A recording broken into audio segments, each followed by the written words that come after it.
Bonjour cher ami. Aujourd'hui je voudrais vous partager encore mes pensées philosophiques d'aujourd'hui après les rêves que j'ai fait cette nuit. Avant tout je voudrais vous citer une citation de Léonard de Vinci. Je vais ouvrir son livre parce que c'est dans cette citation il y a une sagesse extraordinaire. Une sorte de voilà, vérité qui est très importante. Euh, hop, j'ai du mal à trouver. En attendant que les gens arrivent, comme ça, hop, ça sera un peu plus avec du monde. Je vais vous partager une sorte de pensée d'aujourd'hui. Alors, Léonard de Vinci il nous dit, on trouve la proportion non seulement dans les mesures et les nombres, mais encore dans le son, dans le poids, le temps, le lieu et en toute forme d'énergie. Voilà, les proportions, les nombres d'or, les mesures, l'art de la mesure.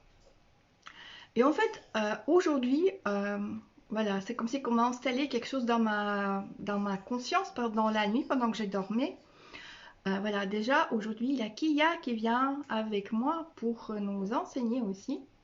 Et Kia, c'est une énergie universelle en fait. Kia, c'est comme un peu la sagesse universelle extraterrestre.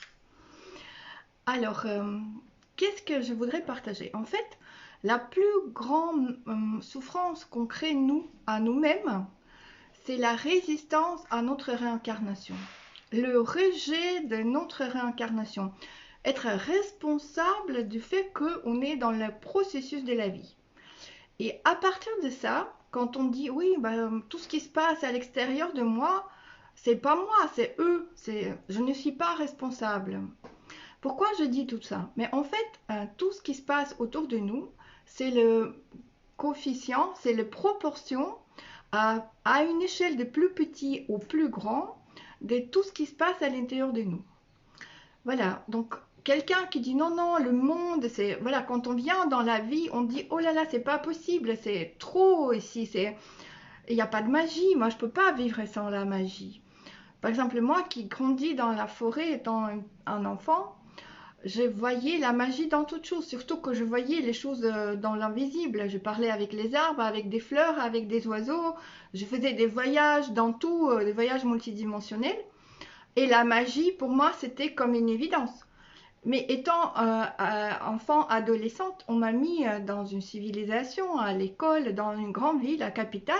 Et du coup, on m'a obligée de croire que tout ce que j'ai vécu avant, toutes mes connexions, ce n'est pas accepté dans ce monde-là. Et si je vais parler ouvertement de toutes mes connexions et toutes mes connaissances et mes capacités de enlever le mal, la souffrance, ou même lire dans le pensée des gens, bah les gens, ils vont pas m'accepter, ils vont avoir peur de moi. Et au départ, j'ai accordé à cette croyance la vérité. Jusqu'à que j'ai grandi à 18 ans, j'ai décidé à ne plus me cacher et ouvrir tout ce qui est émergé avec mes amis. Et en fait, effectivement, mes amis, ils ont commencé à avoir peur de moi parce que, voilà, il y avait un homme qui avait mal à la tête et que je dis, voilà, si tu veux, je peux l'enlever ta mal de tête. Mais d'abord, je dois te dire pourquoi tu as mal dans ta tête parce qu'il y a quelque chose en toi qui fait que tu te fais du mal à toi-même. Et quand je lui dis ses pensées, sa façon d'être et j'en vais le mal, il a eu peur. Il a eu peur parce qu'il ne comprenait pas comment la personne qui est séparée et peut lire dans sa tête. Et en fait, c'est cette croyance que l'autre c'est l'autre. C'est cette croyance que ce qui se passe dans le monde, c'est pas nous. C'est eux, c'est la société, c'est les gens. Le monde, il est dégueulasse parce que voilà, elle a ça et ça et ça. Mais quand on accueille vraiment pleinement cette responsabilité et cette réincarnation telle qu'elle est, et on accorde notre place entière dans cette réincarnation, bah du coup, on commence à voir cette nombre d'or, cette proportion de plus petit au plus grand, à quel point tout est cohérent, parce que à quel point tout est interconnecté. Parce que quoi qu'il arrive, on est aveugle. Quoi qu'il arrive, on est inconscient et il y a une part de nous qui reste ignorant. Quoi qu'il arrive, on reste ignorant. Et à chaque instant, on fait de notre mieux, de toute façon. Mais c'est juste de savoir qu'on est ignorant, juste de savoir qu'à chaque instant, on fait de notre mieux et dire que quoi qu'il arrive, je suis responsable de ce qui se passe autour de moi. Parce que j'ai quelque chose à créer avec ça. C'est pas que je vais faire la guerre, ou je vais me battre, ou je vais détruire, ou créer une résistance. Non. C'est comme une artiste. Artiste, qu'est-ce qu'il fait? Bah, les artistes, ils créent avec tout ce qu'ils ont sous la main. Leur inspiration, leur guidance, leur peinture, les éléments de la nature, même avec la terre, avec la bouillasse, la crasse et tout ça. Ils créent un tableau, ils créent une œuvre. Et en fait, nous aussi, tous, on a cette possibilité de créer une œuvre à chaque instant avec tout ce qui se passe autour de nous.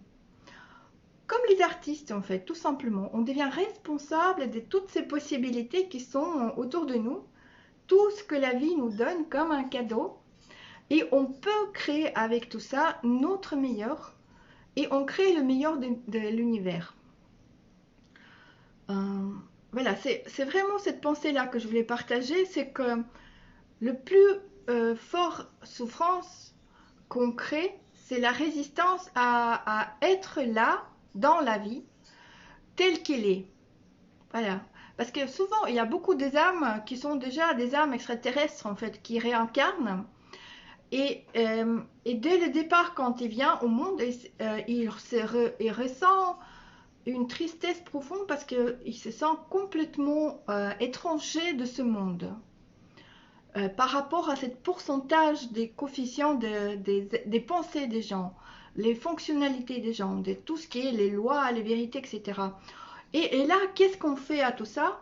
Bah, on veut tout de suite quitter ce monde parce que même moi, à 14 ans, je me suis fait la réflexion que la vie, pour moi, il est tellement banal dans ce monde civilisé par rapport à mon monde de la nature que je n'ai pas envie de vivre cette banalité. Je préfère mourir et réincarner plus tard quand ce monde il va évoluer. Mais j'ai découvert quelque chose, un potentiel. J'ai découvert l'amour, la vibration de l'amour et de la magie de l'amour qui transforme tout. Et en découvrant ça, je me suis dit, ah bah peut-être, rien n'est perdu, hein. C'est la magie de l'amour existe encore dans nos cœurs ici, dans ce monde. Bah, il y a plein de choses, il y a plein de potentiel à travers cette magie de l'amour. Et voilà, on a toujours les possibilités à créer quelque chose. C'est comme les huîtres qui créent avec l'impureté, une perle qui est exquise, qui est magnifique. Et nous aussi, avec les impuretés qui sont autour de nous, on peut créer des perles de sagesse, des perles de quelque chose de nouveau. Et c'est déjà en marche. Il y a beaucoup, beaucoup, beaucoup de nouvelles initiatives. Combien de gens qui cherchent de créer une cohabitation écologique, des maisons autonomes? Combien de gens ils se posent par rapport à son propre écologie de soi? Et en fait, quand on parle d'écologie, voilà, c'est comme si aussi l'écologie c'est séparé. Voilà, oui, des écolos, ils pensent à écologie, ils font la guerre contre des grosses entreprises, nanana, nanana. Mais encore une fois, l'art des proportions, l'art des mesures, tout commence par soi. Comment je vis ma propre écologie de soi? Et c'est là où on se pose des questions. Mes pensées, c'est la première source d'écologie. Qu'est-ce que j'émets en l'air comme des pensées? Est-ce que mes pensées, c'est des fluidités? Est-ce que c'est des pensées positives? Est-ce que c'est des pensées neutres? Ou c'est des pensées qui créent tout le temps la résistance à la processus de la vie? Écologie de soi. Comment je vis dans mon monde écologie? Est-ce que je suis écologique dans ma façon d'être? Est-ce que je veille ou je pense à écologie des choses? Est-ce que j'achète des légumes qui sont moins chers? Parce que je n'ai pas les moyens.